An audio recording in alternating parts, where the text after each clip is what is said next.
Since the day it came out back in 1965, the 912 Porsche has been living in the shadows of its more desirable, faster, famous big brother, the 911. And like all sibling rivalries, it's often the firstborn that gets all the attention, glory, and fame. The 911 became an icon, instantly recognized all over the world. This was not the case with the 912 though. It was the entry-level Porsche that was in production only until 1969 and then replaced by the next affordable Porsche, the 914. It then made a brief one-year-only comeback in 1976 as the 912E, a stopgap before the next entry-level P car came out, the 924. You could almost say the 912 is like the child of a famous actor or musician. It never quite meets the success of its parents, or does it? With the possibility of the future 911 going all electric, now could be the perfect time for the all-electric 912. Just don't call it a comeback.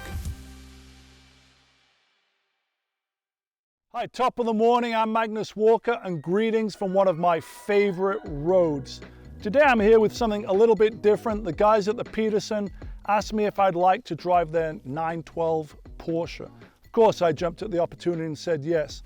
This one's a little different though because it actually has some sort of Tesla sourced electric motor that was put in the car by Zelectric. The guys at Petersen took care of everything else, upgraded all the suspension. It's got Elephant Racing bushings, adjustable sway bars and spring plates. It's rolling on 17-inch HRE wheels, shot in some sort of sticky Michelin 205 rubber. So that's really what the car is. It's a 69 long wheelbase 912. But let's go back in time a little bit. The 912 came out in 1965, 1 year after the debut of the iconic 911 in 1964. Porsche made 232 of that first year 911. The 912 was an entry-level, slightly cheaper version of the 911. So, the car was introduced in 65 as a short wheelbase car. In 1969, Porsche introduced what was known as the long wheelbase long hood. And essentially what they did was lengthen the wheelbase by 2.4 inches to make handling better. And they did that by increasing the trailing arm. And the best way to tell is you always look at the torsion bar cover, and a long wheelbase car has a slightly longer gap between the cover and the rear fender. But enough of me rambling on. I'm going to get in the car and go for a drive.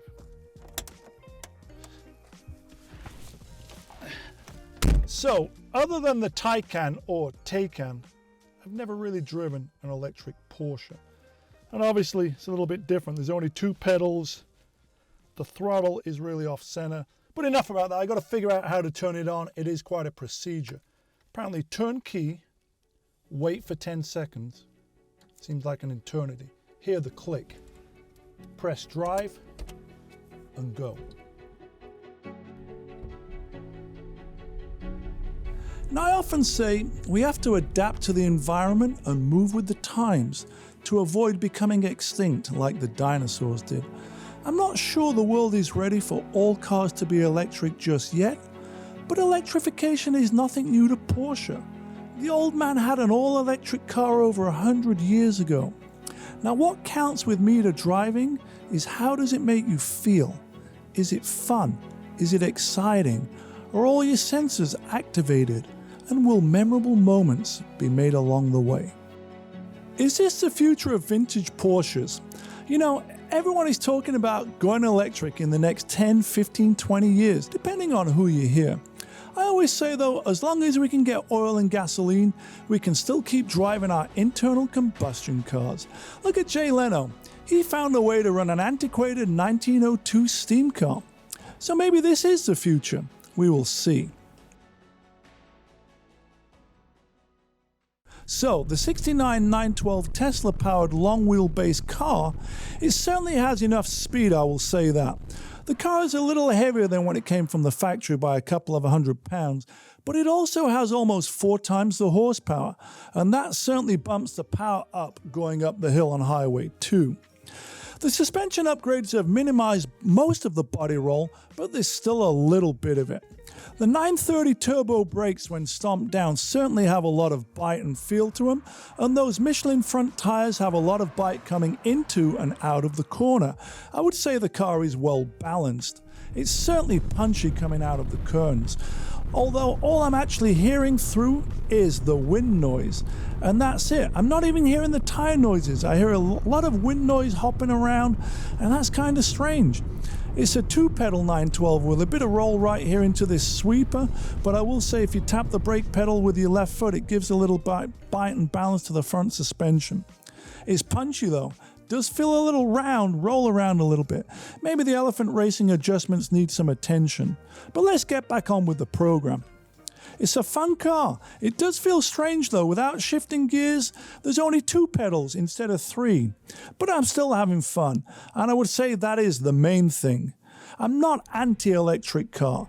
I always say you have to adapt to the environment because we want to be here enjoying cars forever. Now, let me give it some more pedal to the metal, and that's it. That's as fast as it's going to go. That's all the power it's got. It looks like a 911, I mean a 912, but it doesn't sound or smell like one. But it was faster than I expected, handled well enough to be fun, and inspiring me to drive it hard enough to have the brakes smoking and the battery down to empty. I'm not going to nitpick it, but I just wish they'd kept and adopted the original shifter to work like the Sportomatic version Porsche had back in 1968, instead of this push-button switch thing on the transmission tunnel. But it is what it is. Is it the future of old car preservation though? Well, maybe. If we can no longer get oil and gasoline, it could well be. Until then though, it's high voltage rock and roll in short, quiet doses.